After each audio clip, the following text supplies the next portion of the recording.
আসামি আলেপ Uddin, additional SP, সাবেক র্যাবের একজন কোম্পানি কমান্ডার। আলেপ উদ্দিনের অভিযোগ সবচাইতে মারাত্মক। তিনি অসংখ্য মানুষকে গুম এবং নির্যাতন করার সাথে জড়িত।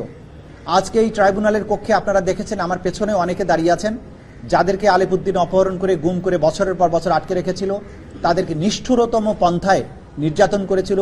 ইলেকট্রিক শক দেয়া, চোখ বেঁধে রাখা, উল্টো করে ঝুলিয়ে পেটানো, বিদ্যুতায়িত করা, এবং সবচাইতে মারাত্মক যেটা করেছিলেন যে একজন আসামিকে গুম করে রাখার সময়ে তার স্ত্রীকে, তার বিশ্ববিদ্যালয় পড়ুয়া স্ত্রীকে তার স্বামীকে হত্যার ভয় দেখিয়ে তাকে বাধ্য করে একাধিকবার রমজান মাসে রোজা ভাঙিয়ে তাকে ধর্ষণ করা হয়েছে। এই তথ্য প্রমাণ আদি আমাদের কাছে এসেছে।